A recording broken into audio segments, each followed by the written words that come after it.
بسم الله الرحمن الرحيم. معكم أحمد علي. هنشرح مع بعض إن شاء الله تكملة برنامج FIT سوفت للحسابات التجارية.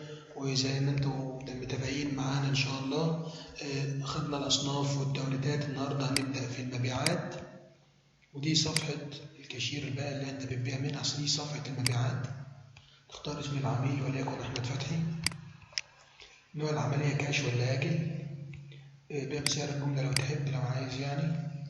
طبعا اليوم، التاريخ، الساعة، عرض الأسعار، تسجيل بيانات العملاء، إضافة صورة الفاتورة، طباعة الفاتورة، في طباعة مباشرة وعرض الطباعة. وهنا بتبدي ملاحظاتك للعملية. أول حاجة اسم الصنف، وليكن مثلا ظهر لي مثلا كتبت اسم الصنف، ظهر لي أنا مسجله مخزن كفر الزيات. تمام، عشان أنا مسجله مخزن كفر الزيات. السعر بتاعه ظهر، الكمية مثلا هبيع منه مثلا 2، هو اللي بيعمل لي الإجمالي والكمية الحالية وكده وإضافة. أنت مالكش دعوة بالحد الأدنى والكلام دوت. طب مثلا S3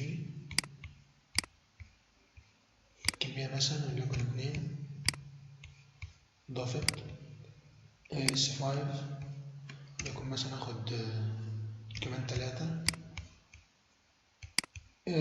Z2 آخد مثلا 1، الآيفون 7S آخد منه 2. وكده تكون أتميت المبيعات. كده أتميت المبيعات. كده أتميت المبيعات. ده كده أتميت أول شاشة المبيعات.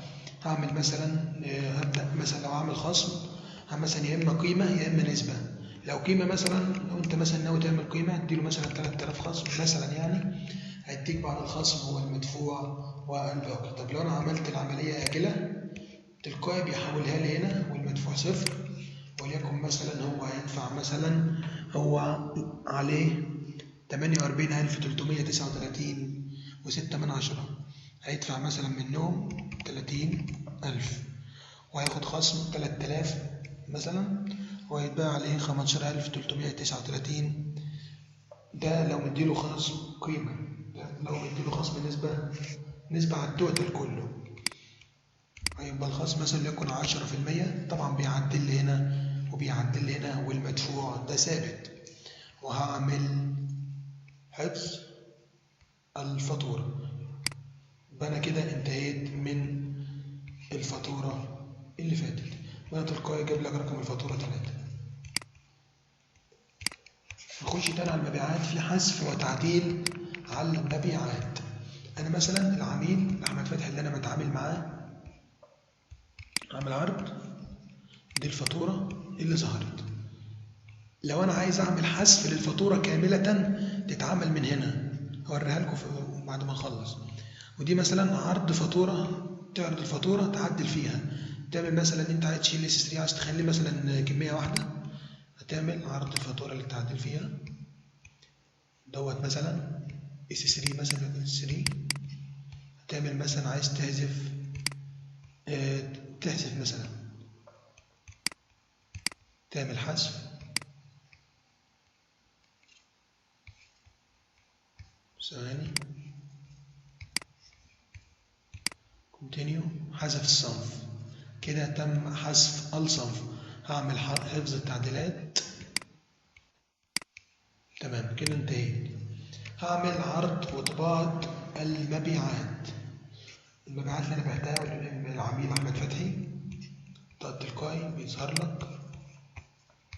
تمام، دي الشاشة اهي زي ما حضراتكم شايفين. ووقت الفاتورة بيظهر الخصم مثلا 10%، المدفوع كذا، الباقي كذا، ضريبة المبيعات 0، رقم الفاتورة، اسم العميل، تاريخ الفاتورة، وقيمة بعد الخصم، القيمة قبل الخصم، وبيديك الفاتورة نفسها وهتعمل طباعة الفاتورة. حولك مباشر. ده اسم العميل زي ما حضراتنا قلنا قبل كده، وده اسم المخزن والسعر وكل دوت. وفي الآخر هنا كذا زي ما حضراتكم شايفين. تمام. مبيعات. هنخش تاني على تقارير بالمبيعات اليومية.